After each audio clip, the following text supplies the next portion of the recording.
America, Tom Hand here with Americana Corner. Today we're discussing the Battle of Bladensburg. On the morning of August 24, 1814, a scout brought word to President James Madison that the British were on their way to Bladensburg. Soon everyone and everything was in motion to that sleepy town just 10 miles away. The American commander was General William Winder, a Baltimore lawyer appointed by the President to oversee defenses around Washington. Winder ordered General Tobias Stansbury to deploy his brigade of Maryland militiamen just west of Bladensburg, directly across from a bridge over the Potomac's eastern branch. By noon, the American Army, some 7,000 men, had assembled on the field, including Commodore Joshua Barney's sailors and a regiment of light dragoons under Colonel Jacinthe Laval. Shortly after General Stansbury had organized his lines, Secretary of State James Monroe arrived and made several changes without consulting the general.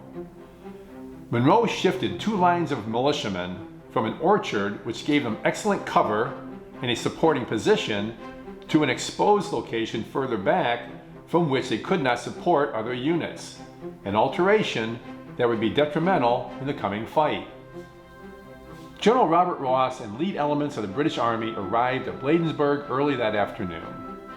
Without waiting for the rest of the army and artillery to arrive, Ross ordered Colonel William Thornton and his 85th Light Infantry Regiment to attack, and soon one militia unit after another took to its heels. Winder recognized his front was collapsing and ordered 2 more regiments forward, but these men raced to the rear as well. Winder tried to stem the tide, but it was hopeless, and within 30 minutes the entire American first line had dissolved. The British then approached the second line centered on Commodore Barney's flotillamen, who temporarily halted the British advance and launched a counterattack of their own. But a second British brigade under Colonel Arthur Brooke arrived and drove the remaining Americans from the field.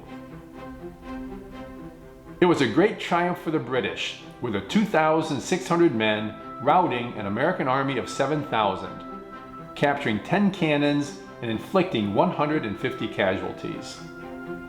But the victory was costly, as the British lost over 250 men killed and wounded, including 18 junior officers. For the Americans, it had been an embarrassing defeat. As one of Barney's sailors put it, the militia ran like sheep chased by dogs. But more significantly, the road to Washington was open. Next week, we'll discuss the burning of Washington. Until next time, may your love of country lead you.